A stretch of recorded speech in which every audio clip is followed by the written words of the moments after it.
Mediterranean, which will be Human Development Division soon. And I'm very glad to be serving as Master of Ceremony for today's webinar.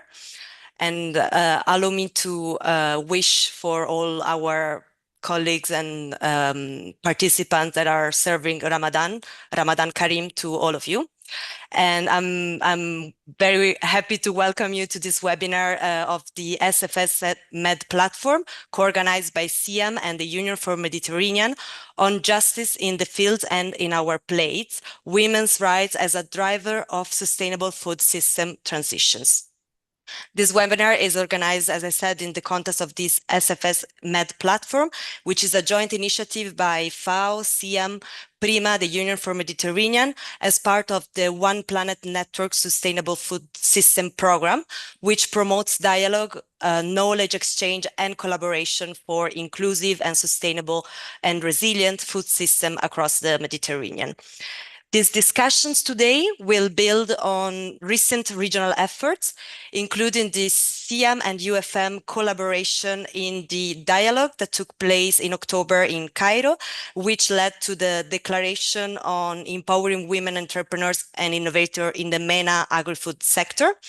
And it aligns with the global momentum since the United Nations Assembly declared 2026 as the year of the woman farmer. And it also aligned with the theme of the International Women's Day for 2026, which is rights, justice, action for all women and girls.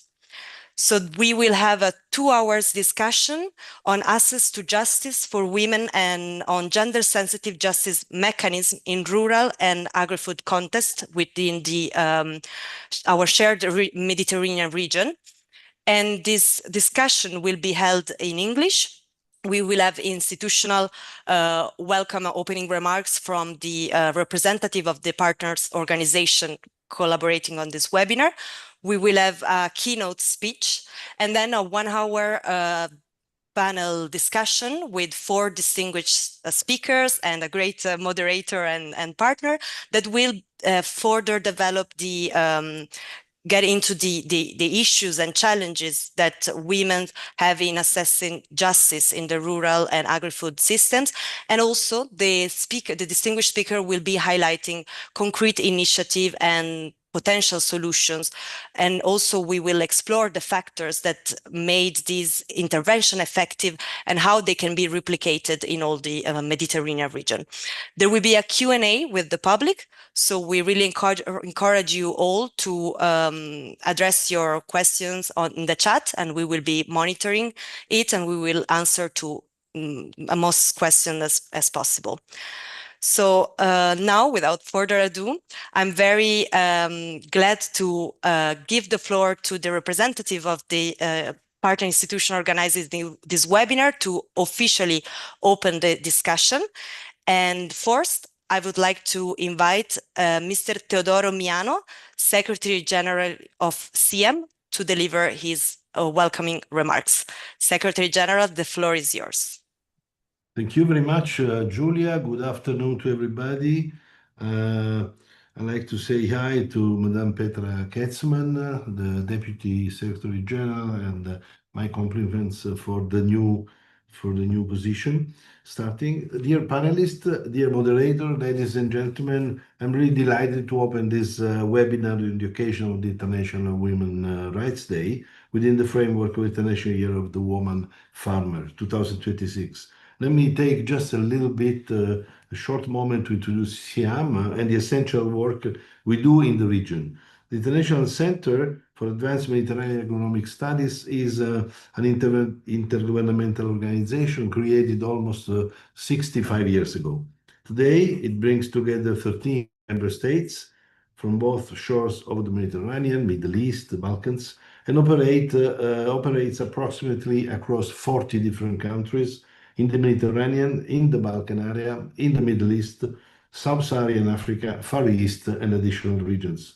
Through our 4 institutes, Bari, Chania, Montpellier, and Saragossa, our General Secretariat in Paris, and our offices in various countries, we work to advance food security, sustainable rural development, scientific cooperation, and the training of future decision makers and field professionals.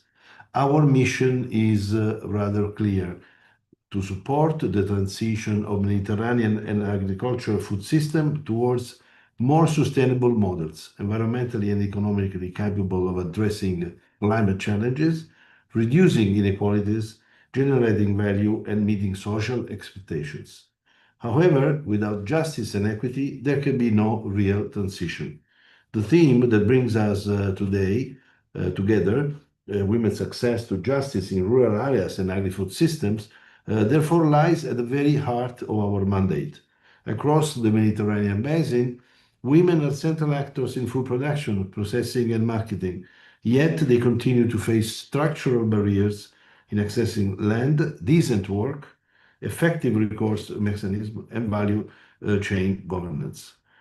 When land rights are insecure, when grievance mechanisms are inaccessible, when participation in decision making is limited, it is only not individual inequalities that widen. The very foundation of our food system are weakened. For Siam, justice is not a peripheral concern, it is a structural condition for food system transformation. And this concept does not apply only to the women in the agri-food system, but involves the various stakeholders of the food environment, very often weakened in their fundamental rights. This conviction guides our action on multiple levels. This webinar, organized with the Sustainable Food System Platform, follows the international symposium organized in Siam, Saragossa, together with UFM and ICID, dedicated to women empowerment and innovation in Mediterranean agri-food system. It highlighted the inseparable link between innovation, access to resources, and inclusive governance. Then the UFM regional conference held in Cairo last October, which brought together 80 participants from 7 Mediterranean countries. This dialogue resulted in a Siam UFM joint declaration, as already mentioned, and a regional agenda for innovation supporting women entrepreneurs in the agri-food value chains, a concrete roadmap to strengthen access to finance, to markets, and decision making. Together with the UFM, we are also establishing a joint task force dedicated to innovation and women economic empowerment in agri-food value chains. This reflects our commitment to move from advocacy to structure and sustain action. Moving beyond theoretical policy framework, our field initiatives provide tangible evidence that women's empowerment is a practical and achievable reality. It is a tangible driver for food security, economic resilience, and territorial stability. Across our cooperation initiatives, Siam integrates a gender perspective to strengthen agricultural productivity, entrepreneurship, and climate resilience. From supporting women farmers with agricultural inputs and livestock services, to reinforcing SMEs and cooperatives, to establishing dedicated women's center, such as the one in Raqqa, Syria, our projects show that strengthening women agency directly enhances local resilience. Initiatives focused on water management, agroecology, and biodiversity provide communities, and women especially, with the necessary tools to manage limited resources sustainably and build resilience against climate-related shocks. In this context, Siam will present the Youth and Women Declaration, advocating for greater participation in water governance at the Arab Water Forum that will be next in April in Jeddah, and will reaffirm these priorities as its upcoming meeting of the Ministry of Agriculture of the Siam countries in Italy next November for the Day of the Mediterranean Diet. Through these steps, we aim to ensure that the International Year of the Women Farmer 2026 becomes not merely a symbolic recognition, but a moment of concrete and measurable commitments.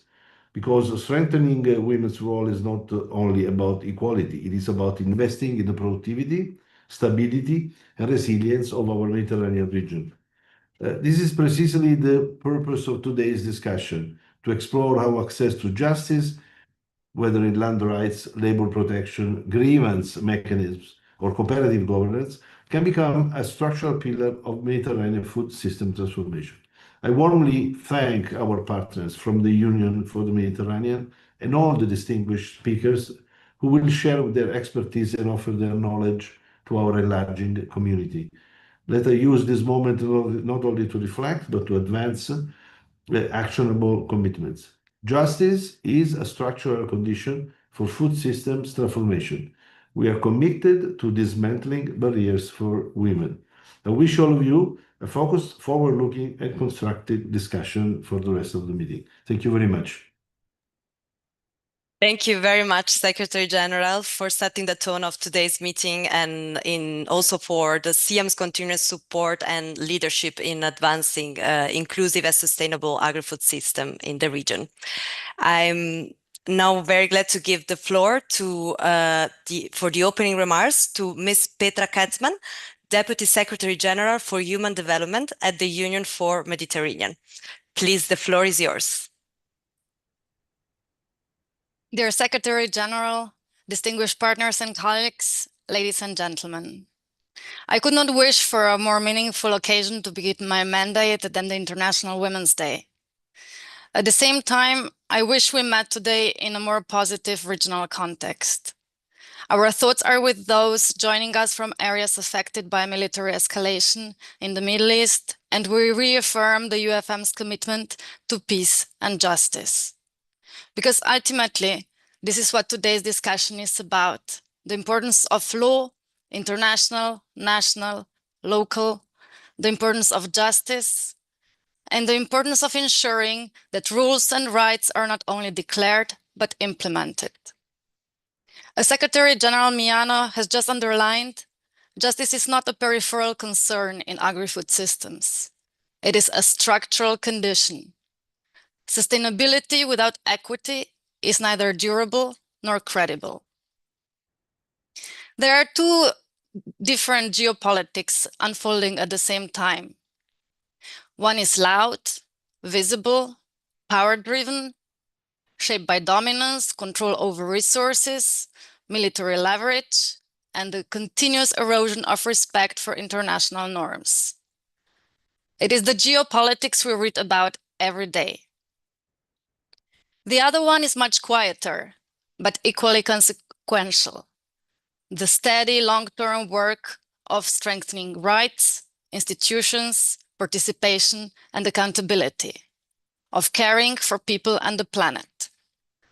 It is this second geopolitical dynamics that we are here today to advance. Allow me to structure my remarks around three messages. First, foreign policy matters today more than ever. In times of extreme instability, there is a temptation to treat gender equality as secondary, as something to return to when the real crises are over. That would be a mistake, because where women are absent from peace processes, peace agreements are less durable.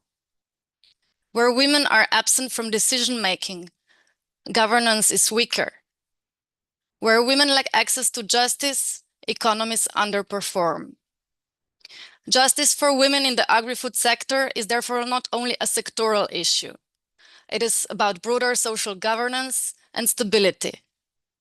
It is about who has voice, who has access, and who shapes the future of our region.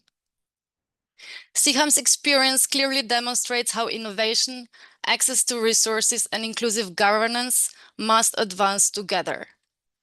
This integrated approach is precisely what we seek to promote at regional policy level within the UFM.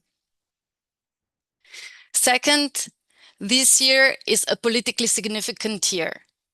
The fact that the United Nations declared it the International Year of the Woman Farmer matters greatly for our region.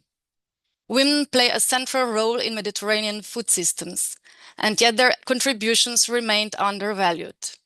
They face structural barriers in access to land, finance, markets, and decision-making. As highlighted in the World Bank's Women, Business and Law Report 2026, countries score on average 67 out of 100 on gender equal legislation, but only 53 on enforcement. And this gap between law and implementation is precisely where justice becomes decisive.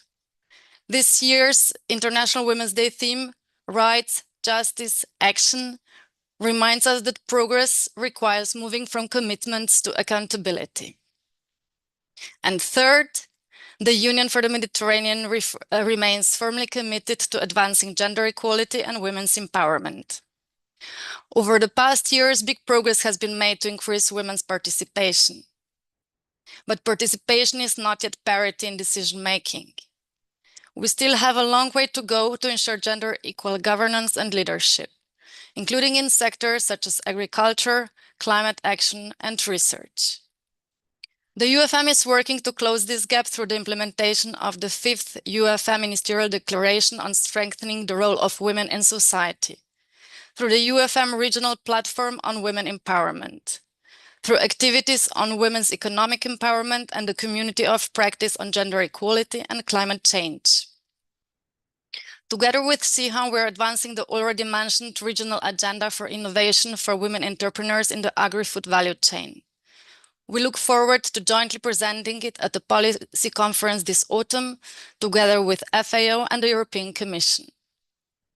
This year, the UFM has also launched, with support of the Catalan Development Cooperation Agency, an initiative on gender-sensitive leadership in universities.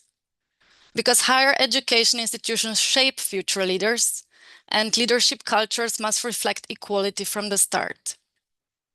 Dear colleagues, let me conclude by warmly thanking CIHAM for its long-standing and strategic partnership, for its strong focus on youth and women, and for the important work carried out in the preparation of the regional agenda. I also thank all institutions and individuals present today. Your work makes justice not only a principle, but a lived reality for women in agri-food systems and way beyond. This is the quieter geopolitics, but it is the one that ultimately builds sustainable future. Thank you. Thank you very much, Deputy Secretary General. Thank you for this strong message and for highlighting the importance of regional cooperation and policy coherence in advancing gender equality across the Mediterranean. So thank you both, the Secretary General Teodoro Miano and Deputy Secretary General Petra Katzman, for setting the tones for today's webinar. And just before transitioning to the keynote speech, I would kindly ask all the panelists to switch on their camera and smile for a short screenshot that we are going to then share in our social media. Okay, are we good? I took one. Thank you very much. I'm very glad now to introduce Elisenda Estruc Puertas. She is a rural economy specialist at the International Labour Organization. Elisenda is a senior economist with over 20 years of experience in international development, strategic policy advisory, partnership building, and program leadership. She leads global policy initiative within the ILO's Sectoral Policies Department and supports country-level implementation, working closely with government, UN agencies, and international financial institutions. Today, she will share key evidence on women's role in agri-food systems and the implication of gender gaps for food security, nutrition, and resilience. Elisenda, the floor is yours. Thanks. Thanks a lot, and many thanks for having me today. All protocol respected, and I will start sharing my screen for some slides.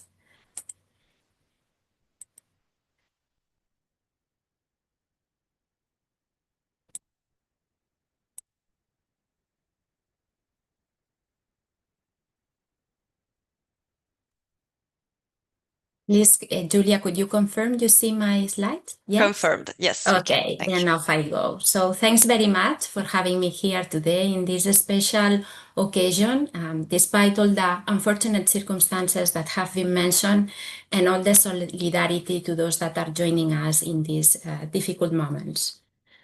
May peace prevail, and also the multilateral system might be in support of that. I think today we are, and I think the introductory remarks have really plays a very important where we stay at the international level. It's a special moment. We are celebrating the 2026 International Year for the Women Farmer. It's a recognition of the important role that women farmers play in existing, but also in the transformations that are undergoing many of agri-food systems, including across the Mediterranean region, and precisely facing challenges like climate change associated with water scarcity, but also natural disasters, as we are seeing, and the need to adopt new agricultural technologies, and how the gender dynamics that have been prevailing could be an opportunity to also change other paradigms that have characterized the sector. In that regard, I believe that it's essential to take the opportunity of this year to uplift the voices of all women across agri-food systems, to recognize that the roles that they have, to move beyond the recognition and to take action. I appreciated very much the reference that has been made to programs and initiatives that have been lined later on this year to take the discussions of today. I think there is a panel that will go also much more in detail than the ground I can cover in my intervention, and I hope that that can inform the future action this year, but also beyond. At the same time, we are approaching the 8th of March, and it's been mentioned that this year we celebrate rights, justice, and action. This is especially timely because, as I said, women across agri-food systems play an essential role, but they remain undervalued actors. They often face persisting legal and structural barriers that need to be addressed in order for them to address decent work, land access, financial services, and even social protection. We need to advance gender equality, not only removing these discriminatory laws that keep existing, but also ensuring that women can fully exercise their rights at work and in society. In that regard, and from where I stand representing the ILO today, I just want to underscore that advancing justice, equal rights, and decent work for women in the agri-food systems is critical, not only for their empowerment, not only to advance gender equality, but really to build more resilient, more inclusive, more sustainable food systems in the region, but also worldwide. So how do we transform this momentum? Let's put some figures. Why are we talking about women farmers this year? Well, the agricultural sector, it's a key sector of employment for many women across the world. And they are employed in the sector as farmers, so as producers, but also as wage workers, so employed in plantations, in farms, in agricultural processing plants, and so on. At the same time, they are leading entrepreneurs as well, and they are members of agricultural cooperatives.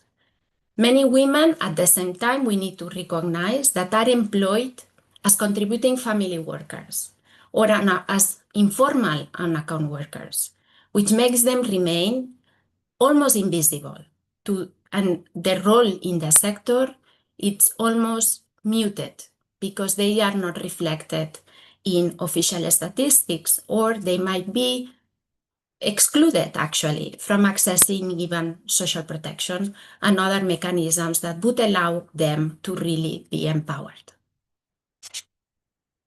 This is what at the ILO say they are facing these onward deficits. They are facing barriers associated to this informal status. They are not receiving equal pay for the work of equal value.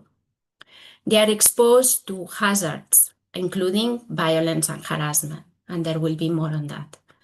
And they also lack voice and limited influence in decision-making that affects them and their communities.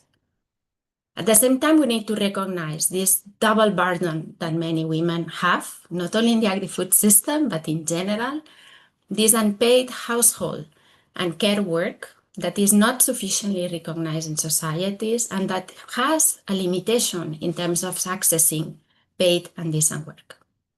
In all of this, and I think it has been mentioned, we are undergoing major transformations in economies and in particular in agri-food systems. There are demographic shifts in many of our societies. There is new technology taking on at rapid speed, and there is climate change that is asking us to take action. And all this has a gender dimension that we need to take into account. It's affecting the way we work in our agri-food systems, and we need to take into account what are the opportunities for women to take on these transformative changes, and what are the barriers that might remain or that could be further exacerbated as these systems are transforming. How we move forward, because we want to change things, right? We want to shake this status quo to really promote gender equality, to really empower women to become actors of change in agri-food systems. It's a matter of moving on a transformative agenda that is underpinned in international labor standards, in employment promotion, in social dialogue, but also in access to social protection. The idea is to really address those social norms, to overcome the systemic causes of gender inequality, to acknowledge that there is a complexity of relations and societal norms that need to be considered and changed and transformed, and moving towards creating a space where women in agri-food systems can voice their needs and priorities. At the ILO, we work from a strongly rights-based approach, and I wanted to take the opportunity to remind us of what are the international labor standards that can guide us, then how we translate that into operations on the ground. We start at the international level with Article 14 of the Convention on the Elimination of All Forms of Discrimination Against Women. That article is especially directed to protect rural women, to require states to ensure their equal rights in economic, social, and political life. That same article, that same text, was then included in the UN Declaration on the Rights of Peasants. That it's an instrument, also at the international level, that guides us in taking action to promote a rights-based approach in farming context in rural economies. That same text, it recognizing the importance of addressing all forms of discrimination against women. Then we have the international labor standards that explicitly address the elimination of discrimination in employment and the promotion of equal remuneration, because we still face sizable gender pay gaps in the sector and beyond. Those two conventions are critical to women, for rural women, and they are considered part of the body of international labor standards that are fundamental.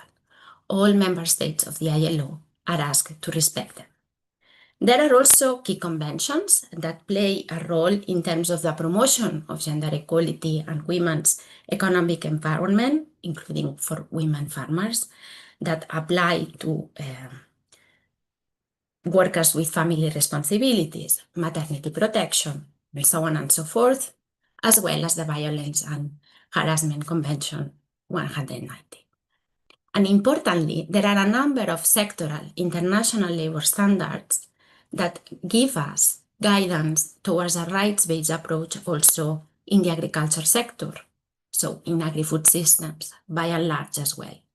And they talk about social dialogue, so the importance of having a voice and a meaningful engagement in discussions that affect the world of work in the sector, as well as occupational safety and health, which actually since 2022 is recognized also as a fundamental right at work, and for agriculture being one of the most hazardous sectors worldwide, it's particularly important.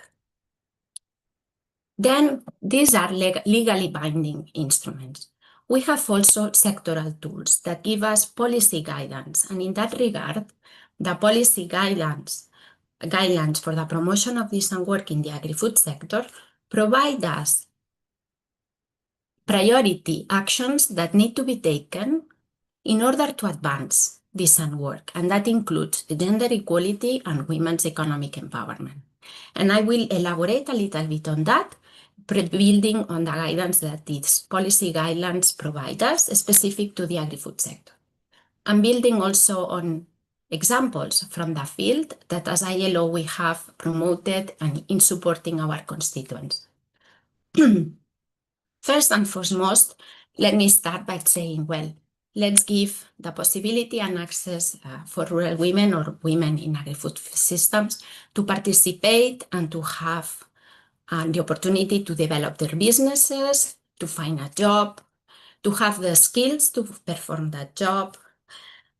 We have been supporting many women engaged in the agri-food sector in Lebanon, for example, or Tunisia, in participating in agricultural cooperatives, in women-led businesses, and seeing the importance of adapting the training packages to their needs, the importance of having a skill certification, because that will allow you then to demonstrate that you have achieved a certain specialization in the sector, access to finance, and especially the transition to formality, because that opens access to many services and support that are also included in the local in the formal economy. Sorry.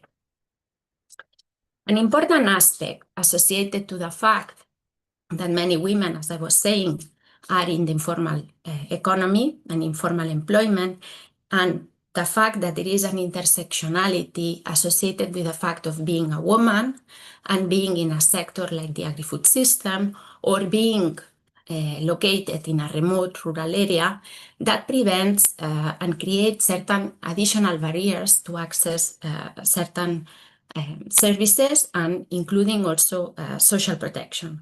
So it's important to see what are the particular needs to address the barriers, and there is a lot of work by the ILO looking at what are the barriers that we need to address to ensure that farmers, and in particular women farmers, can access social protection. Social protection along the life cycle, so associated to the different stages of the life. Importantly, there is a discussion around the role of the care economy.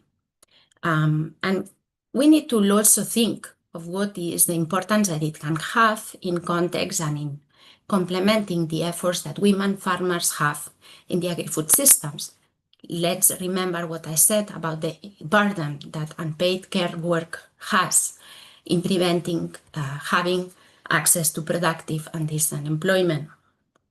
And the potential at the same time that the care economy can have for many women in certain rural contexts. And we have seen that as ILO in providing support to local economies in Eastern Europe or even in the Balkan countries, and seeing how establishing women-led childcare centers in rural settings has also have indirect effects on the women, on other women in the community, enabling them also to undertake more work thanks to that. We are all Sorry, about... Elisenda, sorry, just to know how many slides do you have left? Because we should, like 15 minutes should be finished in like 1 or 2 minutes. I don't know if you can. Okay, perfect. And so I'll go fast. Sorry. Yes, thank you very much. Thank you. Yes, I got it. So as I was saying before, I presented to you the importance and I underlined the importance of international labor standards, and just to underline the fact that it's important then to translate them into national legal frameworks, but also into practices at the workplace level. And I believe that there will be discussions today that will be looking more into that. Importantly, I think it's about supporting labor administration and inspection systems so that they reach also farms and they provide the support necessary to farmers and to farming communities to enable them also to comply with rights, but at the same time to establish gender-responsive grievance and dispute resolution mechanisms. And in that regard, there's been some work I've seen in Turkey by ILO colleagues in looking into these gender responsive mechanisms and how they apply into collective bargaining mechanisms again, so that they are addressed really at the workplace level. So how to translate what I was saying at the global level into the day-to-day of women farmers. But all this that I'm saying won't be achievable or won't be long-lasting unless they have a place in the table, unless women have a stronger voice. So efforts also would need to be directed into promoting programs and initiatives that support the participation, but not only, the leadership as well, so that there is a closing in the gaps in terms of representation and leadership, to change stereotypes, to change social norms, and to give really visibility, because I always think of also breaking intergenerational inequalities. So really to open up space to the younger generations, because agri-food systems also need new generations of farmers to join. And I do believe that young women do have a role, and an important one, to play. So just to close here, I think that the realization of women farmers' rights at work is not an option. I think it's a matter of social justice.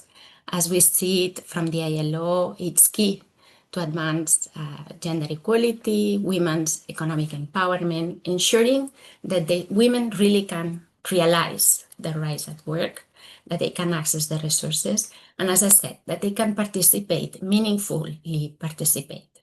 And the international labor standards, the decent work agenda, provide us this foundation, and it's important then to translate it in our day-to-day. Thank you, and over to you. Thank you, Julia, and all. Thank you so much, Elisenda. Thank you very much. I'm sorry for time reason I had to cut a little bit, but it was very interesting. And I see people in the chat are asking to have your presentation, if possible, to share it with them, because it was full of really evidence. It was a very evidence-rich keynote, an insightful keynote. And thank you very much for articulating why labor justice and gender-sensitive mechanisms are central to a real, true and deep food system transformation, inclusive transformation. So thank you very much. And now I'm gonna give the floor to the moderator for the panel discussion that we are having right now with the 4 distinguished speakers, in which we will deepen this conversation through a regional perspective and also concrete initiative and practical solutions. We will have around 1 hour, 10 minutes of discussion, and then 10-15 minutes of Q&A. So we really encourage all the participants to write your questions and comments in the chat, so that Anna, myself, and Alba, we will monitor the chat. So I'm very glad to give the floor and to hand over to our moderator and partner, Yasmin Seguirate. She is administrator at the General Secretariat of the ICM. So thank you very much, Yasmin. The floor to you. Thank you, Julia. Thank you very much for these very important insights. The opening remarks and the keynote really provide an excellent overview of the really difficult context in which we find ourselves today. And to stay on the topic of geopolitics raised by Mrs. Kezman before. So yes, let's make geopolitics truly great again through multilateral organizations and international law, and in particular social justice. So we will now move to the roundtable discussion, which will allow us to hear experiences from the field and from the different institutional contexts on the justice-related issues affecting women across agri-food systems, ranging from land tenure and working conditions to access to finance, grievance mechanism, and value chain governance. So I'm very pleased to be joined by 4 distinguished speakers, bringing complementary expertise from public policy, international organization, academia, and global supply chain. So I will briefly introduce our speakers. So first we have Mrs. Gloria Abouzeid. She's Director General of Cooperatives at the Ministry of Agriculture of Lebanon.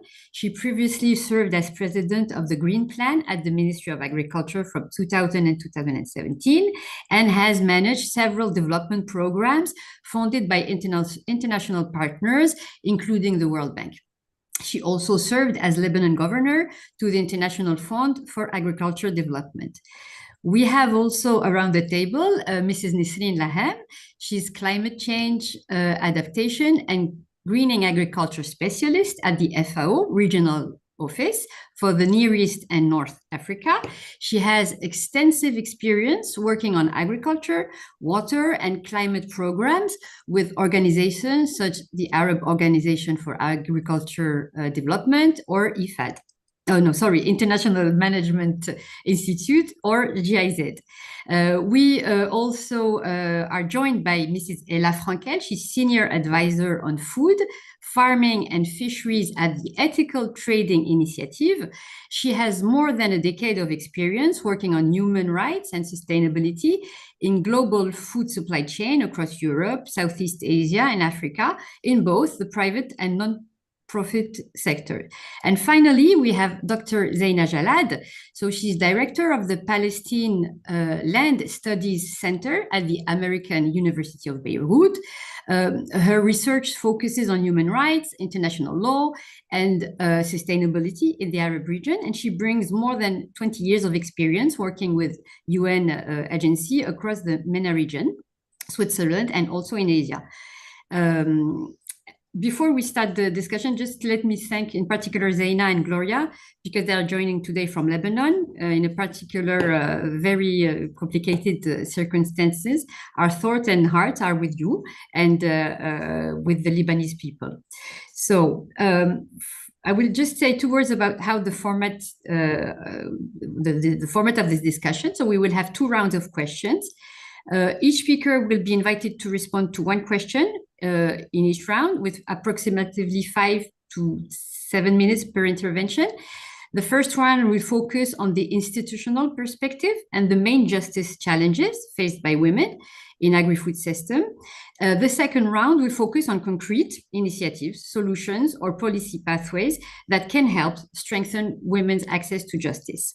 So I will start the first question with Gloria. If you are, I don't see you. I'm here. Gloria, okay, I see you now. Okay, so welcome, Gloria. So my first question will be, so given your experience as a Director General of Cooperatives at the Ministry of Agriculture, to what extent do cooperative policies in Lebanon transform women's farmers' access to rights in terms of resource, services, and representation? And also, according to you, what key institutional reforms are still required to ensure their effective participation in agri-food governance? Thank you. Thank you for inviting me to this panel. To start with, I would like to point out that in Lebanon, we have specific laws regulating the cooperative movement, and these laws embody cooperative principles and values, particularly justice, equity, and democracy. Cooperative laws do not discriminate between men and women, as they provide equal opportunities for both, and they ensure inclusivity. Through the establishment of cooperatives, our laws ensure that women, as well as men, have access to resources, services, and representation. As we know, the cooperative aims to provide services that achieve the purpose of establishing this cooperative, which is to improve the economic and social situation of its members.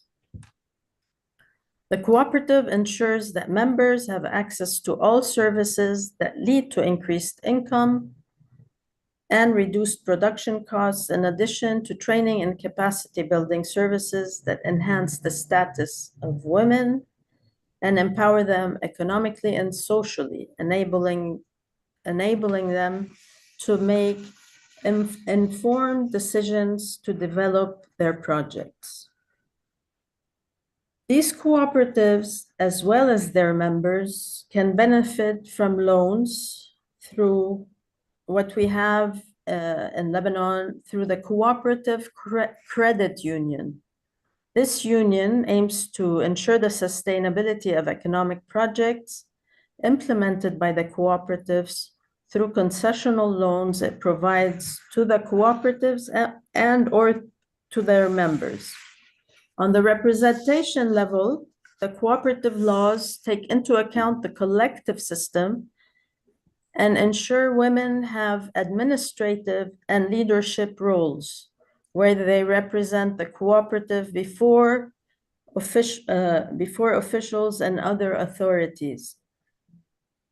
They make decisions and they set work plans and goals that ensure the success of their cooperative enterprise.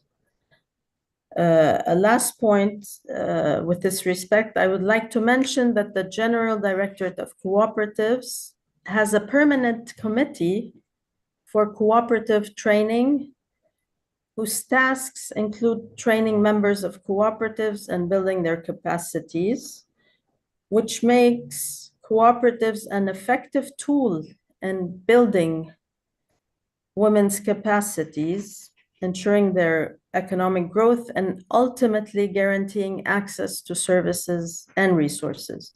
In addition to financial and in-kind support and marketing assistance through exhibitions provided by the General Directorate of Cooperatives to these cooperatives. This all shows that the cooperative policies in Lebanon support women farmers' access to rights. On this level, I don't see any need to reform the cooperative laws. Legal reforms would be needed elsewhere to address land ownership, equal pay, and inheritance laws. But these all fall outside of the cooperative laws. And all this proves the importance of both capacity building through, it proves the importance of capacity building through the close collaboration of the General Directorate of Cooperatives. So I hope I answered your question. Yeah, absolutely. But if there are still institutional reforms that are still required, what would they be? To improve participation in agri-food governance, for example. Look, if we're talking about the cooperatives, not too many, not really. We don't need any reforms because the women really, they're as the men are able to access these resources and I would like to say that the women cooperatives in Lebanon are the most active and the most if you want they're the best cooperatives in the country, okay, and they're mainly agro-food processing cooperatives, so I don't see any discrimination on this level. Okay. So I can switch to I have another question for you after. So I will now ask Nisreen Laham. Thank you. Oh yeah, Nisreen. So sorry. So Nisreen, because I was searching at you, I don't see you. Now we're going to talk about financial rights. So also based on your experience, because you're working now for FAO, but before this you were working for the agriculture organization and development, and before that also for the International Water Management Institute and the German Cooperation. So through this experience, what concretely financial instruments have shown the strongest evidence in improving rural women's access to credit in the Mediterranean agri-food value chain? Yeah, thank you, Yasmin. Thank you for this question, and thank you for the invitation. I'm very pleased to join this timely webinar, coming at a particularly important moment as the international community prepares for the 2026 International Year of the Woman Farmer. Regarding your question, and based on my experience, mainly at the Arab Organization for Agricultural Development, the technical arm of the League of Arab States on Food Security and Agricultural Development, and FAO as well, many rural women farmers do not lack viable business ideas. Rather, they often lack collateral and financial history, which limits their access to loans from formal financial institutions. Hence, the financial instruments that have shown the strongest evidence in improving rural women's access to credit in the Arab agri-food sector are credit guarantee schemes combined with capacity building and market support. Credit guarantee schemes help to address this challenge by reducing the perceived risk for lenders and enabling women farmers and entrepreneurs to access financing for inputs, equipment, and working capital. We have seen encouraging results with this approach in the region. For example, the Agricultural Credit Corporation in Jordan has shown that women participating in guaranteed loan schemes are more likely to sustain and scale their agri-food activities.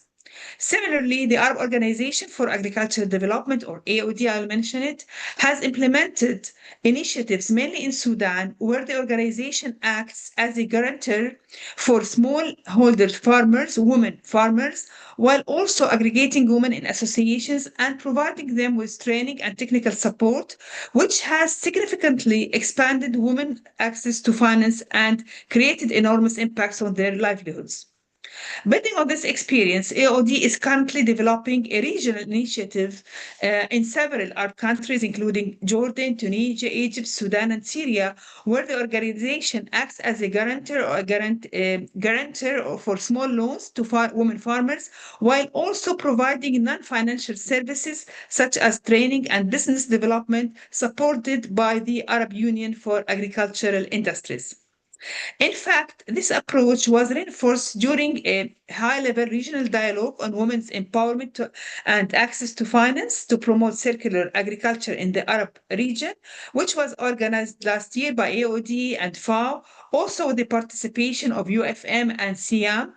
And the dialogue brought together international organizations, financial institutions, development partners, and highlighted that the key challenge is often not the lack of funding, but rather ensuring that financing mechanisms effectively reach rural women and generate real impact at the grassroots level.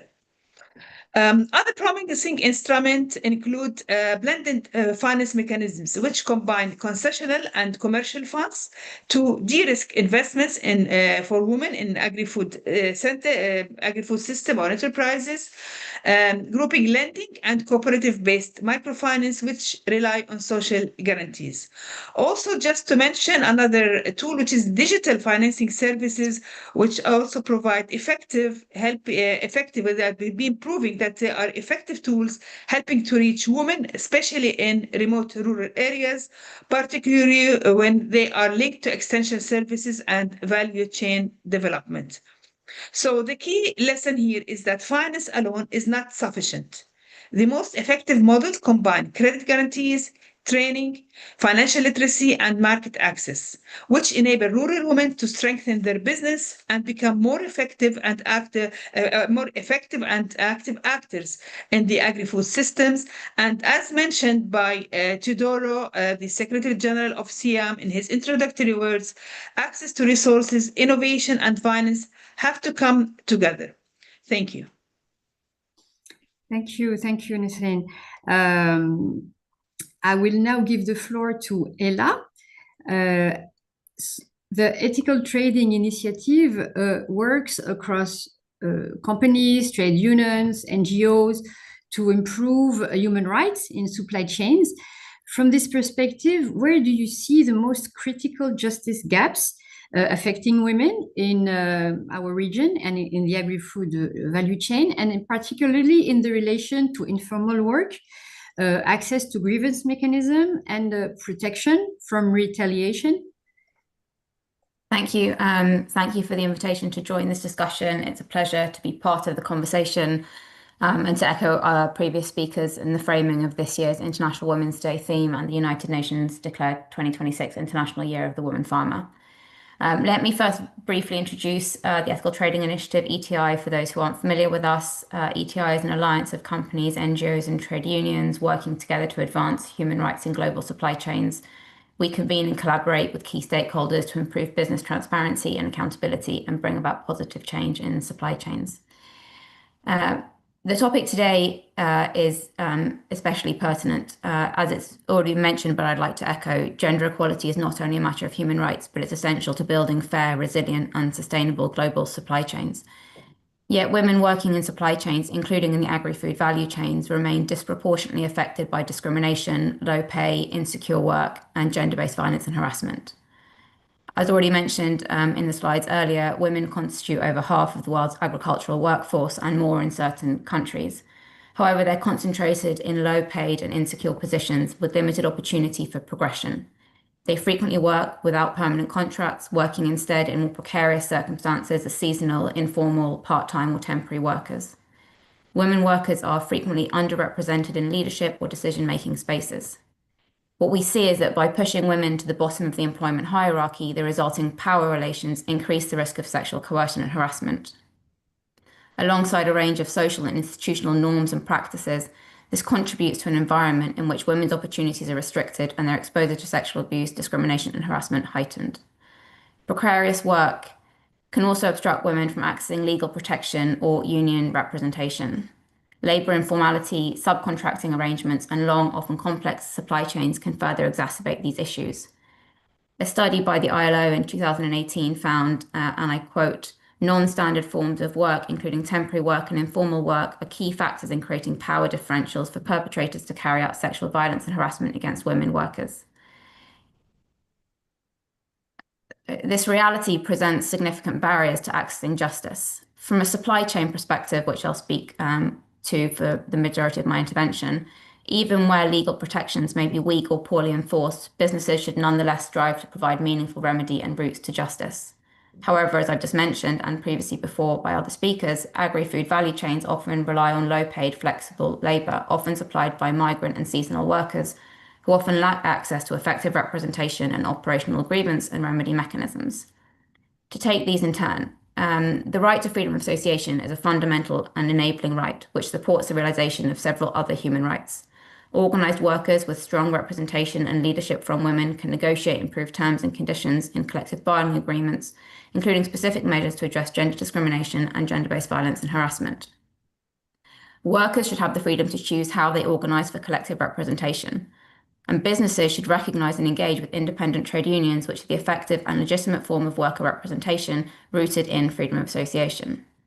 A case study from the Moroccan agri-food sector by the International Centre for Research on Women highlights how collective bargaining agreements deliver key gains for women at the workplace, including reduced gender discrimination, improved wages and working conditions, and facilitate broader social dialogue among workers with their unions, employers, and governments. However, informal, seasonal, and migrant women workers face numerous barriers to organising and accessing their rights to freedom of association and collective bargaining. According to a report on freedom of association in the Middle East and North Africa region by OCHA, freedom of association has a significant gender component, with stigmatisation disincentivising women from establishing and participating in organising efforts. Across the Mediterranean region, legislative and other barriers to organising, trade union recognition and freedom of association in general must be overcome as a matter of priority. And within that, improving the status of women and enhancing their opportunities to access the full range of human rights on equal footing with men, including the right to freedom of association, is imperative. To touch now on grievance mechanisms, specifically asked in the question, we see grievance mechanisms as an essential component of supply chain governance, providing workers and their representatives with safe channels to raise concerns about working conditions. Operational level grievance mechanisms are a key for identifying and remediating harm in supply chains when they meet criteria such as accessibility, legitimacy, predictability, and transparency. However, evidence shows that grievance mechanisms in global agri-food value chains often fall short of these expectations. ETI research on grievance mechanisms in Southern Europe agricultural supply chains found that whilst these mechanisms exist in theory, in practice they're often inaccessible to workers. To give some details, none of the workers surveyed in our research in Italy, in Puglia and Sicily specifically, were aware of state-led legal channels available to them to raise concerns, and only 25% of workers in Puglia were aware of workplace-based grievance channels. Where workers were aware of the channels, they often expressed discomfort in reporting concerns at work, in part driven by fear of reprisals, vulnerability due to lack of legal documentation for many migrant workers. Our research in Spain similarly highlighted a lack of confidence when reporting issues at work. This was evident across our engagement in Almeria, Murcia, and Huelva, and particularly migrant women workers expressed discomfort in engagement. This highlights the need for targeted efforts to address the specific concerns and barriers that migrant workers, and especially women, face in feeling safe and confident to report problems at work. Women workers must be actively involved in designing grievance and remedy systems, as well as their ongoing monitoring and feedback. This ensures that grievance channels are truly gender sensitive and responsive to the specific realities women face. Only by including women workers at every stage of the grievance process can these systems become relevant, effective, and genuinely trusted. Furthermore, worker representation and trade union involvement are essential for effective grievance mechanisms. Ensuring women can access their rights to organising strengthens collective agency and creates pathways to raise grievances and seek remedy and longer-term improvements. The limitations to access to justice are further exacerbated where workers migrate for work. This often intersects with informal seasonal work, where migration status jeopardizes the worker's legal standing and severely limits access and willingness to seek redress. Even where bilateral agreements are formalized, migration routes, for example, between Spain and Morocco, contracts remain temporary, and in many instances, visas can be restrictive, building in a dependence and a reliance on employment, and hence the employer, creating constant fear of dismissal, preventing workers seeking justice. So to wrap up my intervention, women workers, and considering the intersection with seasonal, informal, and migration status, face notable challenges to accessing justice, driven by precarious work, deeply entrenched power dynamics, and discrimination. This is not to mention the gender-specific barriers women may face within the justice system, as summarised by UN Women to explain the theme of this year's International Women's Day. Without diminishing the paramount importance of formal justice systems and the responsibility of the state to protect the rights of women, when we speak of access to justice, we should not overlook the responsibility of business to respect these rights through the creation and promotion of decent work, mitigation and prevention of human rights violations, and effective remedy where harm has occurred. Thank you very much. Thank you, Ella. Very interesting, and thank you for focusing also on this, informal work, but also the specific situation of seasonal workers. It's very important, and thank you also, Nasreen. It was also important because Nasreen mentioned also that we see how strategic is capacity building, but also effective communication, reaching public where they are, and I thank you both for highlighting this. Now I will give the floor to Zeina, Dr. Zeina Jalad. So in your work at the Palestine Studies Centers and in your former activities and experience, how do you analyze the main structural barriers that are related to land tenure and inheritance that limit women's access to land? And how do these barriers constitute a systemic challenge to food security and rural livelihoods in the region? Thank you so much, Yasmin, and thanks everyone for having me and for creating this space at this particular moment. So I really, I think I'll try to keep it as simple and real as possible, especially like now I'm just receiving all these notifications to open the windows, to call my son, and so we're just in solidarity operating together while really keeping the moment of thinking about women, land connectedness and rootedness as true as possible. So I think the starting point today has to be the moment we're living in. So we're speaking about women, land, and food, while much of the Arab region and the Mediterranean is living through war, siege, economic collapse, displacement, and deep instability. So when we're talking about structural barriers, I think we're talking about the precarity of the times that we're witnessing. So in precarious times, like women do not work, I believe, and it's like, again, a very, very true sharing and an honest, sincere opinion. I do not think like women become vulnerable by accident. And their vulnerability is produced by layered of violence and exclusion. And these exclusions can be legal, they can be economic, political, military, and land is where all these pressures meet. So when we're talking about barriers and inheritance, this is one side of the story. So law is one side of the story, but it's not the full story. And when we're talking about women in the Arab region, law, as Gloria has mentioned, and is one side, one facet of it. So we do have exclusionary legal frameworks that treat women unequally to men or gives women of certain religious affiliation a different treatment than other peers, but this is not the full story. So we can talk about legal reform and the need to have equality before the law in the division of inheritance. And again, this is one side of the story, but the real story also has to do with other social norms, social pressures on the women, thinking about like how women get pushed on the margins due to structural, social, patriarchal norms. But here, like, I'd like to invite you to think with me about three ideas. One is, how can we think about land today not just as a mere property? So land for us, for rural life also, it's food, it's income, it's shelter, it's a last safety net. So when women talk about land, they do not talk about the materiality, the territoriality of land. They talk about safety. They talk about rootedness. They talk about belonging. They talk about memory, belonging to a project. And here, like if we think about Palestinian women, we think about all the steadfastness or the sumud of the Palestinian women, and how land for women is not only the material project or the agricultural project or the connectedness to agriculture, food and food supplies, but it's more about belonging and the continuity. And the other idea that I wanted to share with you is, as I said before, law matters, but law is not the crisis that women are faced with today. Shrinking economies, political instabilities, war, displacement, they push women further to the margins. And women's inheritance or access become the first thing that is treated as negotiable.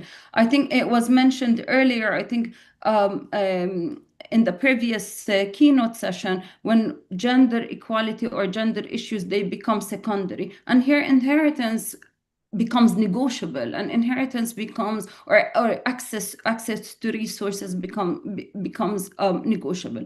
And the third one is what we're seeing today, and this is something I really would like us to think about collectively, is how we see that there's a destruction on the sources of life that we're witnessing. So there is the destruction of the food systems, there's a destruction of the land, but there's a destruction on the conditions of life.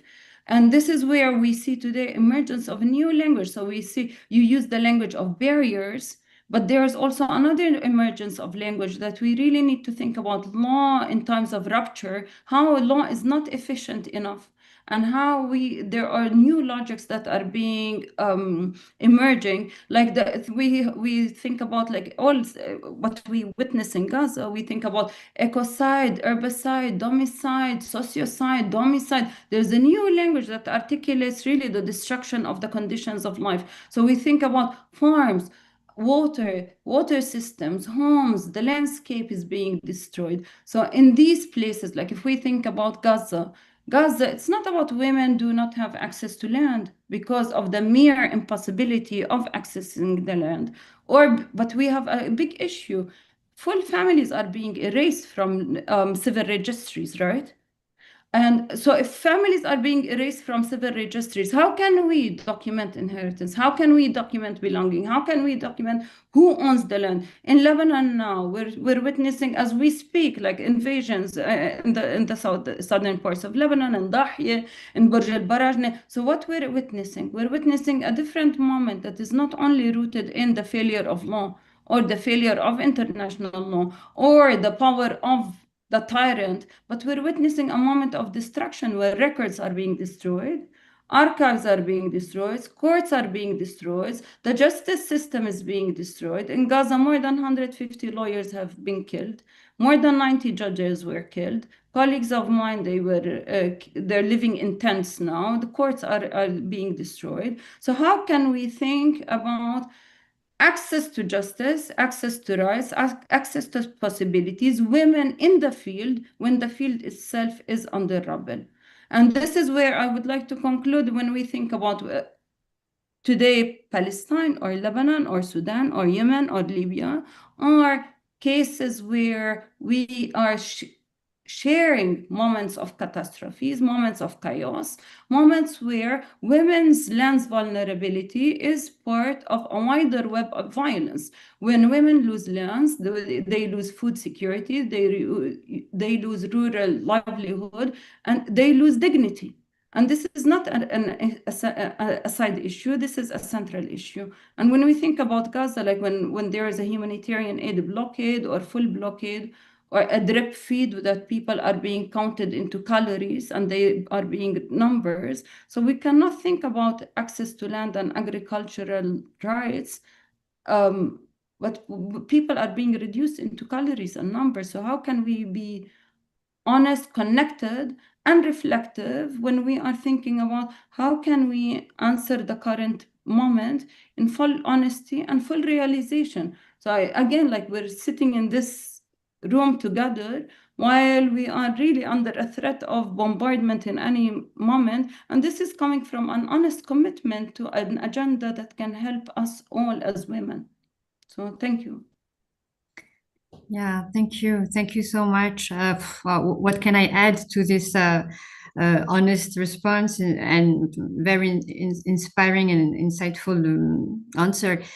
For sure, Yuba, you make us realize how severe the situation is, how complex it is, and how all these topics are interconnected. I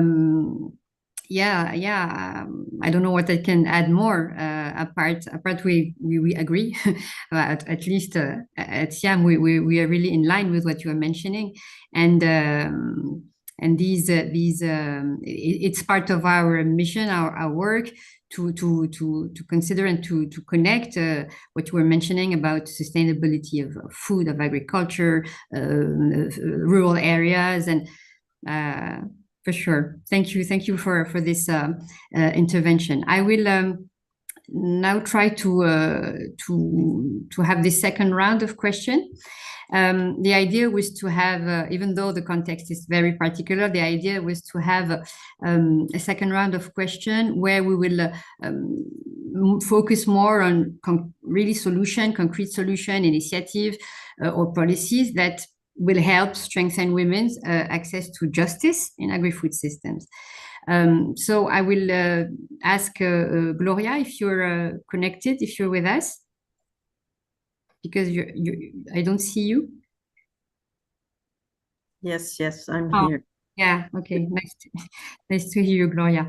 So could you share, for example, concrete example where cooperatives or policy initiative has tangibly improved women's farmer economic security or decision-making power? And what elements of that experience could realistically be adapted in other Mediterranean contexts, for example? Even though you're talking from Lebanon, in your opinion, how we could be inspired or take the opportunity of what works and what to other contexts in the region? Okay, I'd like to first of all give a concrete example that I'd like to share with you.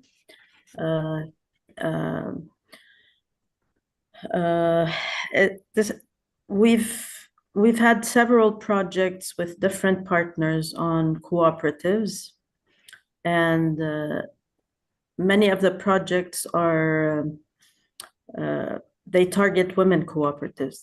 There's this one project in particular. It was implemented with in coordination with the General Directorate of Cooperatives. We worked with 12 women cooperatives on two axes. One was focusing on training and coaching, and the other focusing on specialization and production, product quality, attractiveness, and marketability.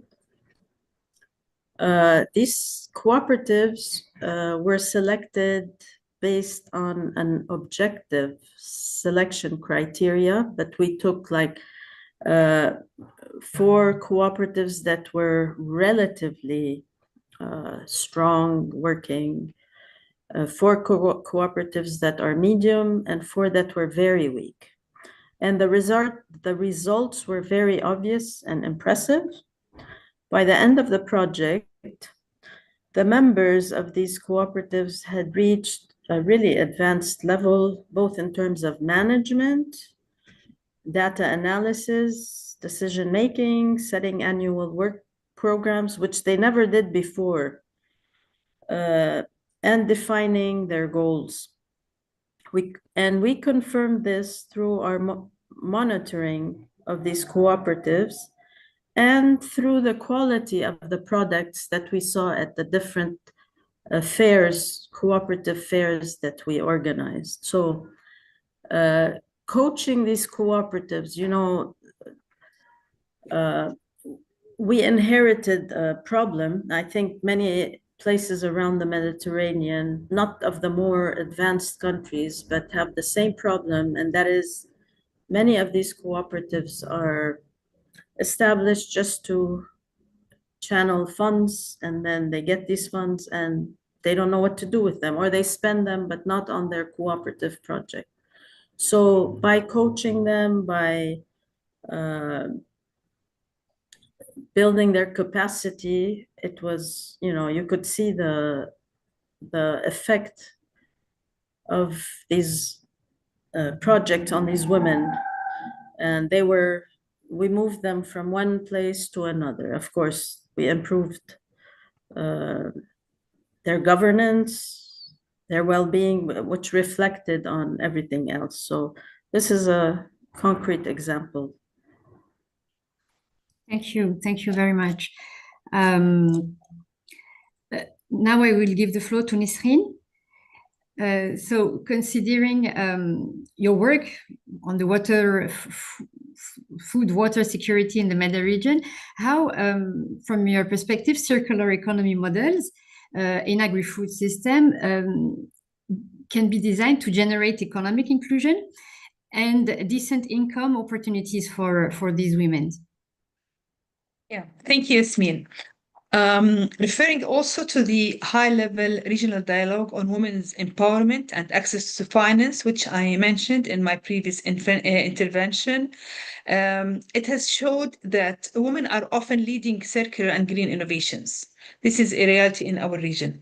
But they continue to face structural barriers such as limited land ownership, restricted access to finance and technology, and weaker market connections. On the other hand, women entrepreneurs experience limited access to updated processing equipment and modern packaging systems, which affect product quality and competitiveness. Besides, there's a lack of specialized, future-oriented training aligned with evolving market demands. However, circular economy models in agri-food systems can create real economic inclusion for rural women, but only if a few conditions are there. First, women need to be better integrated into circular value chains. In many rural areas in the Arab region, women and youth are already active in activities such as food processing, reducing food loss and waste, reusing agricultural byproducts, or producing compost and biofertilizers. These activities are at the core of circular agriculture. but women often remain in the informal or low-value segments of these changes.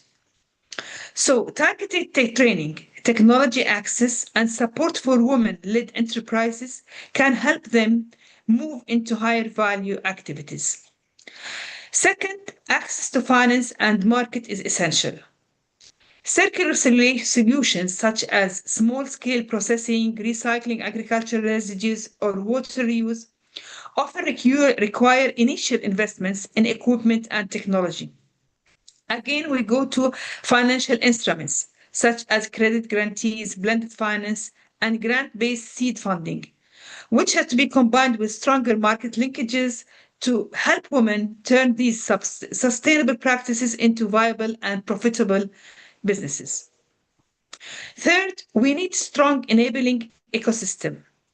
This includes incubators, accelerators, and developing organizations that provide non-financial services such as mentorship, digital tools, business development support, and investor readiness for women entrepreneurs.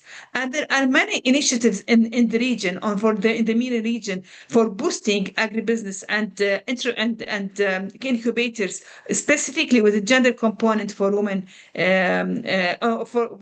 within international organizations and regional organizations as well.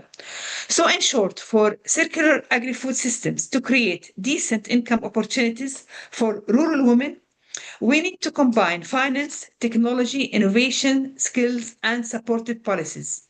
When these elements come together, circular agriculture can become not only an environmental solution, but also a powerful driver of inclusive rural development and women's economic empowerment. And in the Arab region, there's a great momentum on women entrepreneurship, on circular economy practices. But we need to join our efforts and work together to create this enabling environments, the governmental institutions, international organizations, financial institutions, private sector, NGOs. And there's also a need for non-conventional partnership models with two ways, bottom up and top down information flows to ensure responsiveness to local needs. Significant opportunities exist in designing and implementing large-scale national or even regional initiatives that integrate technical assistance, blended finance, for example, through climate and development funds, innovation support, and private sector engagement to benefit rural women as end user. And this is an invitation to work together on a regional project to empower women to be actors of change for enhancing food security in our region. Thank you. Thank you. Thank you very much, Nisreen. Very inspiring, like always. I will give the floor now to Ella. Yeah, and I just wanted to, because we're talking about concrete solutions and existing initiative that made, where we have some interesting feedback. Could you say a word about the Gaia principle or another gender responsive grievance mechanism that you develop in your organization, and explain what makes it truly effective in practice? Yeah, during my work at the International Water Management Institute, I was involved in a regional, it was a global, actually not regional, initiative on WEF Nexus platform. So there was a gender component and climate change component. So this question is for me, or am I? No, but it was also we take the good experience. But no, but it's not for me. I'm sorry. It was for Ella. It was for Ella, but it's for Ella. It was for Ella. Okay. No problem. Sorry. But I wanted to mention the Web Nexus platform for this initiative for also empowering women and agri-food systems. Okay. Sorry for that. No, but thank you for mentioning. I'm glad you got to mention that.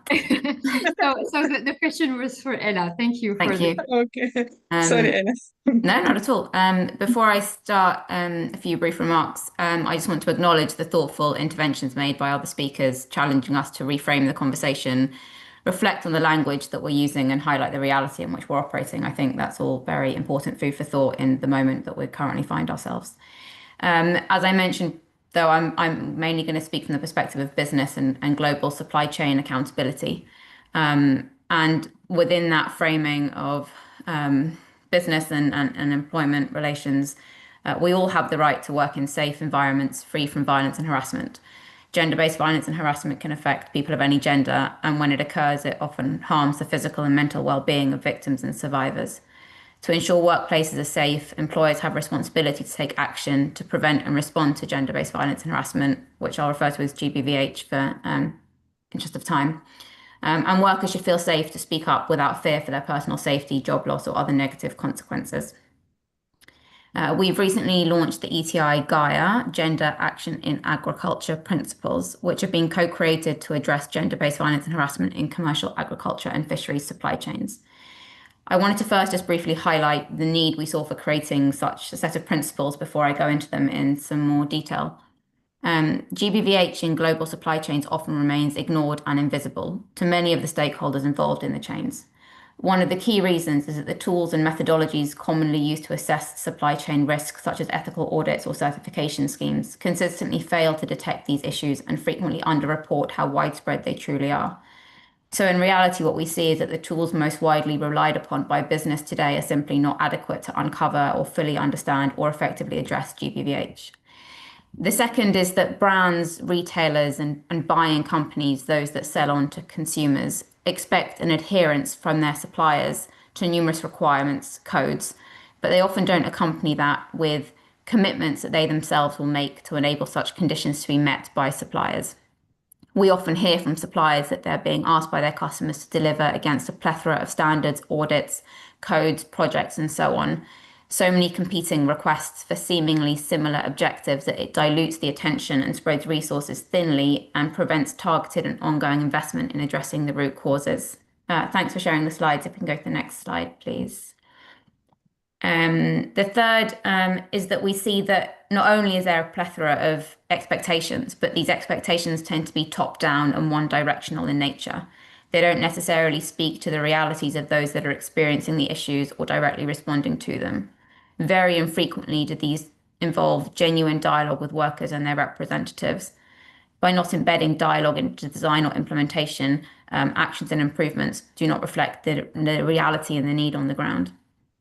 And the fourth is that value chain dynamics, business commercial decisions and negotiations, and market competitive pressures often result in risk being pushed along the supply chain. Understanding the implications of buying, purchasing practices, and market structured decisions on the working conditions of workers and women workers specifically, and the severe risks they face as a result is crucial.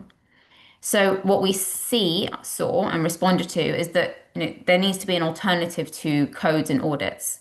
Alternatives that take a system-based or a supply chain approach that makes explicit the need for supply chain shared responsibility.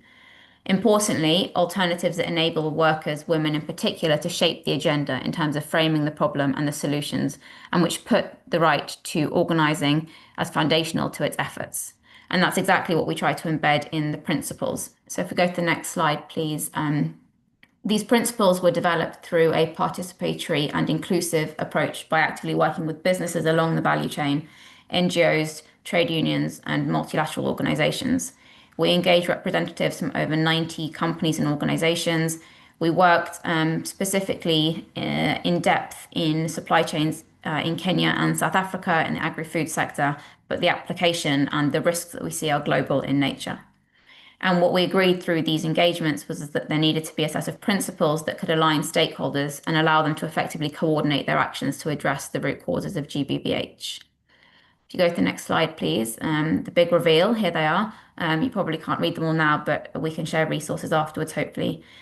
These are the Gaia principles to end GBVH in commercial agriculture and fisheries supply chains. 10 principles that seek to embed supply chain responsibility and business accountability and ensure that worker engagement and dialogue throughout. The principles are aligned with key international standards, the UN Guiding Principles on Business and Human Rights, the OECD M&E Guidelines, the ILO Tripartite M&E Declaration, and ILO Convention C190.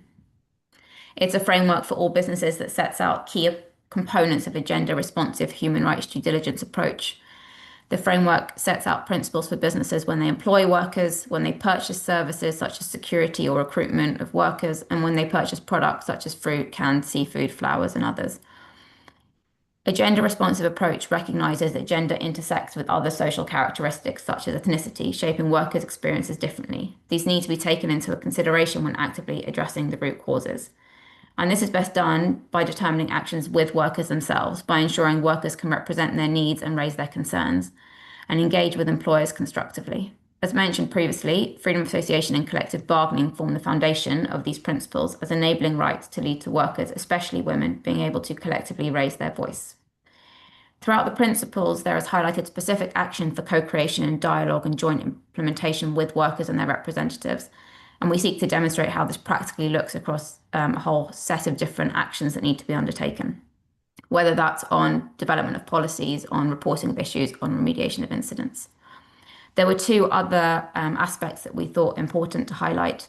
The first is accountability and prevention with a focus on stopping perpetrators. Would-be perpetrators should be stripped of the opportunity to abuse their positions of authority and power through stronger, more transparent procedures and know that they will face consequences for any GBVH. And secondly, decisions and actions should prioritize victims' and survivors' safety, needs and wishes from the first reporting to remedy. This reinforces worker agency and centers women workers in the decision-making process around prevention, protection and remedy. Go to the next slide, please. It's my last slide. To effectively operationalize these principles into concrete corporate responsibilities and practices, there's an expectation that buying companies, the lead firm, and especially those selling the final product to consumers, do not simply pass the principles and responsibility for implementing them to their suppliers and expect resolution. They must actively lean into the process, assess the role and impact they have, and jointly define what's needed from them and what actions they should lead and support to ensure sustainable and impactful change is realised. The best place to start is with dialogue, with supply chain partners and workers, specifically women workers and their representatives, to understand GBVH risks and solutions within a business's own operations and in their supply chain. To reiterate, this understanding must be grounded in meaningful engagement with those who are affected by and at risk of GBVH, workers, especially women, and their trade unions. This process should inform action plans that clearly outline business and supply chain roles, responsibilities, and accountability measures, and that are designed and implemented with and validated and monitored by workers. Thanks very much. Thank you. Thank you very much, Ella. It's very useful for us not belonging, not working closely with the private sectors, companies, trade unions to see this kind of platform, of principle, and all the mechanisms that are developed. So really, thank you for sharing this, and it's inspiring not only on this topic, but we can imagine other collaborations. I will now ask Dr. Jalad. You mentioned the extremely challenging context in Palestine and now Lebanon, but with your experience, how in this context, in this kind of context, the work you are doing can contribute to protect, preserve women rights, lands right, but not only lands right, in rural areas. And could you give us, like other panelists, one example where initiatives that you developed that could help strengthen their legal security despite the context you were mentioning or the circumstances? Yeah. Thank you again, Yasmin. This has been very insightful. So at the Palestine Land Studies Center, I think I'll share with you 3 projects that we were working on, and I think it would be a lighter and less sad and bleak note than the previous round. So at the our focus is really how to advance women's land rights in abnormal times. And we think about how can we think about first, like this position that starts with loss of proof. So we have one project on documentation and preservance. So how to preserve evidence and land tenure, and how to preserve the archives of women through oral history or testimony, but also through archival registries. So this is one, and the aim is, like, if records disappear, then women's fragility and their claims, they become even more fragile. And the second one is thinking about how do women access land, and what does access to land mean? What does it mean in terms of narrative and belonging and memory? So there is a project that we started, and I invite you on, and I invite our participants to engage with us and join us, and if they'd like to volunteer or contribute or share the work that we're doing. So one project that I really like in a research positive sense is a project of recipes under war. And this one we think about intersection in a very intersectional way. How do women retain recipes under extreme circumstances? So what does it mean to continue cooking your food when there's scarcity of food, there is starvation, there are violations of human rights, denial of access to land, laws that sometimes, like in contexts like Palestine or south of Lebanon, where there are laws that prohibit farmers from accessing land or cultivating certain herbs, or certain herbs, they become a threat. So for Gaza, we've seen like the Palestinian traditional dish, maqlube, upside down. There's a version of maqlube of a war with no chicken or no protein, and we're trying to think of how can we have documentation, research that talks about the intersectional issues that women are faced with, whether the malnutrition, scarcity of food, dependency, denial of access to lands, denial of resources, pollution, economic issues, but through more creative ways that are also participatory and engaging. And this one, we're doing it in a comparative. So we're doing Gaza, south of Lebanon, and we're doing the West Bank, as well as possibly expanding to other contexts. And the third project is we're looking at we're doing using GIS and other technologies in order to think about how women get hindered in accessing the field, and what does it really mean, and how can we think about right to preserve and right to resilience, and resilience as a right also, because now the framing of resilience is becoming as a de facto situation, but it's a right. And how can we think about women's belonging and present on the land through movement and through archival work? So these are three projects that we're working with. And one last project, it has to do with the usage of art and music, storytelling, embroidery, as a way also to preserve data, testimonies through women's experiences. And these are all like, I think now I'm just oversimplifying the explanation of and describing these projects. But these projects, they have like different themes and different activities, women-centered activities, like, and bringing like women from refugee camps in Lebanon to engage and learn. We bring students and we develop training materials, but we also develop public speaking events and research and engage in comparative ways. One last concluding thought that I have on this is really the image of, I grew up in Ramallah, and I grew up between Ramallah and Jerusalem. And I think many of you know the old walls of the old city in Jerusalem. And for me, I still continue to live with this stark image of the fallaha, the old lady who's sitting in her embroidered dress, selling vegetables on the steps of the old city. And for me, this image really encapsulates what we're discussing today, how this woman in her embroidered dress is trying to access her land, trying to retain family needs, trying to make ends meet, trying to be, not only because she's an empowered woman, no, but because this is what life necessitates on her.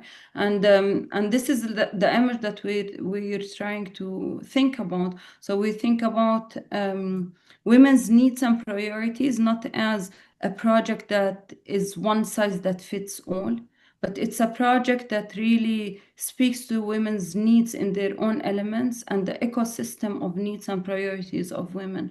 So this is what we're trying to do at the Palestine Land Studies. Thank you, Zaina. But I think we would be all very interested in having more details of all the projects and documents you were mentioning for the other projects also mentioned by the other panelists. And yes, it's not always easy to. The context is complicating. The situations are quite different from a country to another, so it's not always easy to discuss this kind of topics, and we need, like you did, to have a real focus on concrete things. And this image of this old woman is very illustrates very well what we need to do even in this kind of discussion. I think now we have 20 minutes left. We will have one last question because it has been mentioned. We have this year is the International Year of the Women Farmer, and we will have the chance to have Sofia from the FAO. She's present, and before I ask you a last question related to International Year of Women Farmer, I would like to Sofia to say if you can say a word about this year, about this initiative, very quickly, because we don't have too much time. And then my question to all of you would be, because it's this year, what priority action should Mediterranean institutions, actors, partners advance to ensure that women's access to justice becomes a structural pillar of food system transformation? So it's the moment for us to collect your suggestions, your recommendation for this international year, and with UFM, with FAO, we will try to highlight this and to support this during this year. So, Sofia, you have the floor. If you can say a word about this year, and then the panelists, if you can answer that question. Thank you so much, Yasmin, and thank you for everyone and the great presentations we've had. I'm going just to give a very brief overview, and also on the same we had discussed with Nisreen, just to also respond to the question on behalf of the FAO or on behalf of Nisreen on the question you've asked for the panelists. So like it's been mentioned, the 2026 was declared as the International Year of the Woman Farmer, and the FAO, in collaboration with other UN Rome-based agencies, have been mandated to facilitate the implementation of these observance. And so for all actors, UN members, other entities, international and national stakeholders, it's a time that we are invited to participate in bringing the visibility of issues that, like we've been discussing, it's already issues that we're already aware of, but also looking at the key objectives of the International Year of the Woman Farmer, which is to increase the awareness and better understanding that relates to some of the specific challenges that impact women, including the women's role in agri-food systems, which we've really mentioned during the discussions that have happened, the aspect of land tenure, which is quite critical, especially in the region, aspects of financial needs and constraints, which has also been mentioned in the presentations, and also the technical needs and education. And secondly, then to support policy development and long-term investment by supporting development of policies that empower women farmers, but also connecting international efforts. And it's on this second aspect that I wish just to give also a perspective of what can we do as organizations within the Mediterranean. And to mention that at the FAO and with other actors, there are some activities that are happening globally, and we've been sending communications around that. I'll share the email address also for anyone who wants to directly reach to the International Year of the Woman Farmer Secretariat, but also to invite you to the different forums that are happening around the International Year, including for our regional International Women's Day event, which we are going to hold on 10th. That is on Tuesday next week. So I'll be sharing a link, and I would welcome your participation. So looking at this, then I would say that the International Year offers an opportunity to address some of the core objectives of the year by increasing the visibility visibility of the gaps that exist as far as the legal access is concerned. And I think that has been done quite well in this forum, but also looking at the actions that have been taken by different organizations or countries, and then advancing the same to improve the access and control, and also ensure accountability beyond 2026. So I would say that one of the things that the organizations then can do is to leverage the International Year to turn policy windows into rights for women, and so use the year to push for the same. When we are having this momentum of many actors talking about the year, we know the issues have been existing and will go beyond 2026, but using 2026 as this for this momentum, and it offers a timely and strategic opportunity then to advance the access to justice for women in our region, bring the visibility of the rights, voice, and security, and also the power, so that like it's been said by different panelists here, that it's also about women's voice really featuring and for them being on the table. And I would say that we can use the year then to look at like 3 pillars: embed the rights within agri-food policies where they are not existing, so pushing for actions that can start actions on the same, but also legal empowerment for rural women and for different actors, because there are many times that the laws are existing, the provisions are existing, or they're existing in some of the areas and not in others, but then using this then to also have legal empowerment, and then call to action. So I would say then with that, without taking too much time, is that then it can offer us an opportunity to align aspects like to do with agri-food, land and water, climate policies, and use different regional platforms to accelerate the implementation, but also the accountability, and also advancing the legal literacy by supporting women, like women cooperatives, like we've had, other groups of women farmers that exist, for them to be able to get that access to the platforms that allow them then to claim the rights, and other times then to understand what is already existing. And finally, a call to action, so that during the International Year, the different Mediterranean organizations, governments, UN agencies, and different CSOs then can mobilize for political commitment to allocate also dedicated financing and budgets that can be able to scale up the good practices, like some that that have been discussed during this platform, and establishing mechanisms of accountability that can go beyond 2026, so that 2026 International Year of the Woman Farmer becomes a time that we've advanced in setting some good platform for us to continue the issue of ensuring that the women farmers are not being disproportionately impacted. Over, and thank you. Thank you so much, Sophia.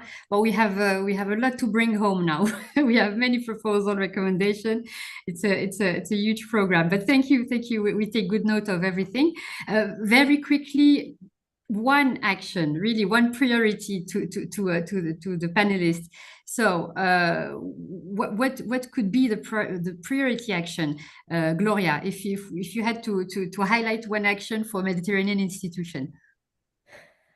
I will concentrate on one action, and that is capacity building and education. So without which we cannot really help women advance. Education and capacity building are a prerequisite for their autonomy, for their self-reliance and leadership. Material support cannot or should not be provided indefinitely. We need to give them the fishing rod rather than the fish. And thank you. Thank you, Gloria. Ella, same question. Thanks. I think focusing specifically on ensuring access to justice for women workers in the agri-food value chains, there has to be a commitment and action to protecting and respecting internationally recognized instruments on human rights, international labor standards, and fundamental principles and rights at work, coupled with an improvement to the precarious, as I mentioned, informal and seasonal nature of employment terms, creating secure, well-paid and decent work. And just, I guess, echo a theme that I've mentioned several times, and to emphasize that it is not the responsibility of low-paid women agri-food workers to find the solutions to endemic problems and structural commercial market pressures, but their voices must be heard and their perspective must be understood when it comes to tackling these issues. The participation of workers, especially women workers and their representatives, in designing actions that ensure access to rights in the workplace must be central to any action subsequently developed. And finally, the ratification of relevant ILO conventions, including ILO C190, is imperative as a framework to prevent and address violence and harassment in the world of work. And that there's a call to all stakeholders to support and advance ratification in countries that have not yet done so. Thank you. Thank you, Ella. Thank you so much. And last, same question for you, Zeina, and then I give the floor to Anna.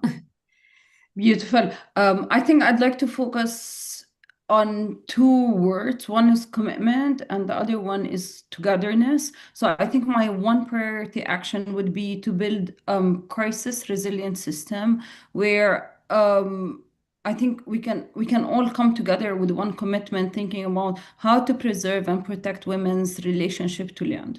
So I think this would be my commitment and togetherness in bringing the different groups together to think of an agenda on how to preserve and protect women's relationship to land. So it's not mere access to land, but the relationship. So thinking about the broader umbrella of the relationship to land. And through this would be the documentation, legal support, the safeguards against coercion, and supporting women in fighting erasure and forced positions that would uproot them and distort their connection to the land, whether it's like the forced displacement, war, military, but also cultural, social, legal and social and economic barriers. Thank you, Zeina. Thank you so much for this discussion. Very interesting, very inspiring, very many examples that we will be very happy to understand and to learn more about. Like always, I was a terrible timekeeper. I'm not a good moderator for this. No, I give the floor to Anna because we have time for some questions and then the conclusion. Thank you so much, and we keep. Thank you. Thank you very much, Yasmin, and thanks to all the speakers. I will, before giving the floor to Anna for the closing remarks, we want to ask all the participants for all the comments and questions that they address in the chat. We don't have much time, but I would be glad to read just two of the questions that we received. The one is for Gloria and the other one is for Nisreen. So I will start with the first one very quickly. It's from Dr. Noura Abdel Wahab, gender and water expert, to Gloria, based on the good practice that she was mentioning before. Noura asked if there is any measurable KPIs documenting the success of cooperative, such as a percentage of increase of income for women, etc., and if there are any unintended impacts encountered from their husbands. Gloria, if you could quickly answer to this. Interesting question. We're working on the assessment of the KPIs. We're working on it. As far as the husbands, they're extremely supportive. I don't know if I heard the question correctly, but yes, we see this in the exhibitions that we hold, yearly exhibitions. The husbands are thrilled to be with their wives, and they're really supportive of them. This is real quickly. Thank you very much, Gloria. The last question before going into the closing remark is from Ahmed Surani from GUPAP, the Gaza Urban and Peri-Urban Agriculture Platform, to Nisreen. He asked if is it the time for us to facilitate shifting from traditional training approach, trainer-led, to participatory capacity sharing approach, community-led, where women farmers can be well represented and voiced in learning and action manner. Yeah, thank you for bringing this point. Participatory capacity building is essential for sure, and not just participated from the participants, from the target audience of this capacity building initiatives, for the market demand capacity building. What is demanded from the market? What new tools are there? One example for AOD, when we had these capacity building sessions for rural women working on dairy sector in Jordan, they asked what they asked for. They asked for proposal writing. Rural women working in Jordan, they ask for how they can write proposal to get finance, to have access to finance. Also for integrating AI branding, how they can have this branding for their products, for their products. Also marketing using digital platforms. So it is essential to have this participatory approach, and this is what has been done in AOD also for targeting the capacity building for rural women and entrepreneurs in agri-food systems. Thank you. Thank you very much, Nisreen, for this straightforward answer. Thank you very much. We are still in time. Well, thank you once again, Yasmin, and all the speakers for this interesting and very insightful panel discussion. And thanks to all the participants for being still with us and for all the questions and comment in the chat. We will share the PowerPoints as asked and the YouTube link of the recording of this webinar to all of you by email. And now it is my pleasure to give the floor for the concluding remarks to Ms. Anna Dorangricchia, Project Manager on Gender Equality at the Union for Mediterranean. Please, Anna, the floor is yours.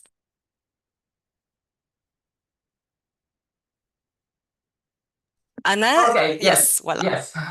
Thank you very much, Julia.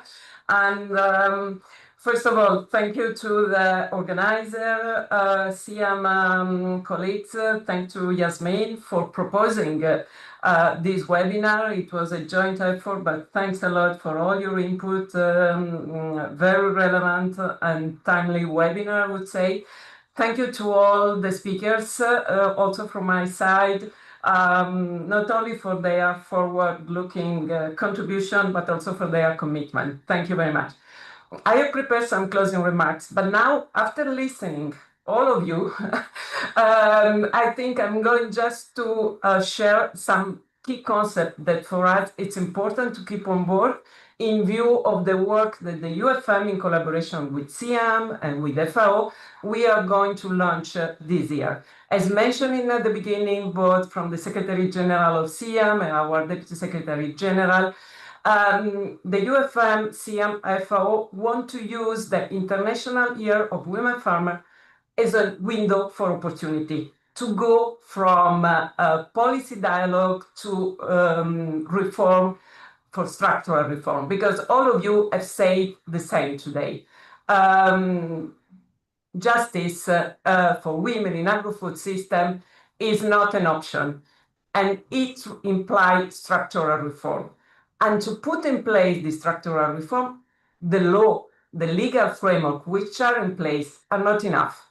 As in the Women Business and Law report, one of the key messages this year was we have a huge implementation gap. And this is where we would like to bridge the cooperation among our institutions, but also with other institutions in the regions.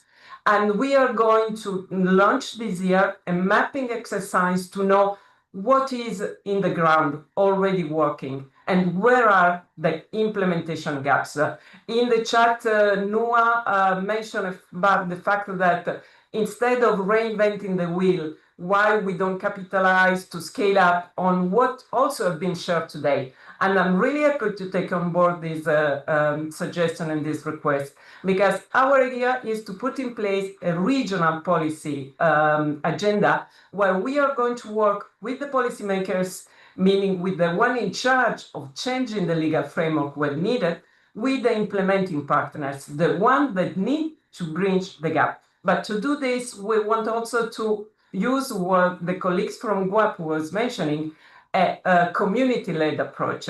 And we need to work with the national government, we need to work with the cooperatives, we need to work with the business support organization, with the financial actors, as Nisreen was saying. If we want to ensure access to finance for women entrepreneurs in agricultural circular economy, we need to be sure that all the legal rights are there, But of course, we have also to take into account that there are specific requirements to be put in place. So what the ecosystem, the alliances that we want to create can provide to support this gap.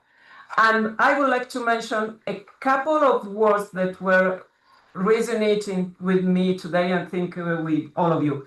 I think, Zeina, you correctly say that we talk about barriers, but now we are obliged to talk about ruptures.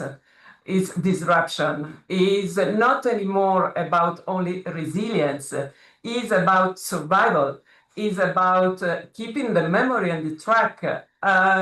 If you want to create more access to gender justice, you need to have in place a justice system physically. I mean, in terms of register, but in terms also of infrastructure. So, and this is part of the discussion when we think about gender equality and access to women's rights in agri-food system. There are so many interlinked dimensions that you cannot think in silos. We need to think about how to put together all the actors working on it. When you talk about protection in terms of gender-based violence, Helen was saying. When we talk about access to lands, as you were saying, Zeina, or to finance, all of them imply that all the actors working on gender equality from the different perspective need to be on board. Otherwise, we are not going to reach any further step on this. So, again, one message that I want to give to all of you is UFM, CM, FAO want really to use the window for opportunity of this year to launch a policy agenda covering the challenges for women and women entrepreneurs in the agri-food value chain, to put in place a system where the rights and the opportunities will be there, take into account the specific context and the geopolitical context. I think our Deputy Secretary General in her speech mentioned the quiet geopolitics. We would like that this webinar and our collaboration could be considered quieter geopolitics to put in place, let's say, at least an attempt of fair system.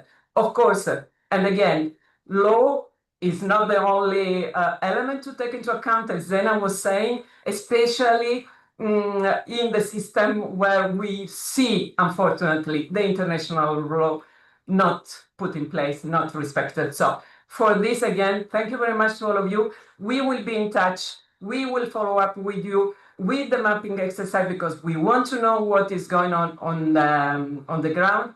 We would like to work with civil society organization, working in this topic with think tank, with academia, and with the policymakers and private sector to be together, hopefully, in this policy stakeholder conference and dialogue that we are planning to organize in October.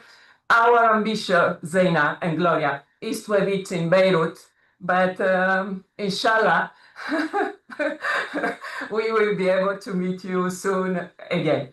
Thank you very much. And with this, Julia, I think we can close and we will follow up with email, materials, and further action. Thank you very much. And thank you, Yasmin. Thank you very much. Bye.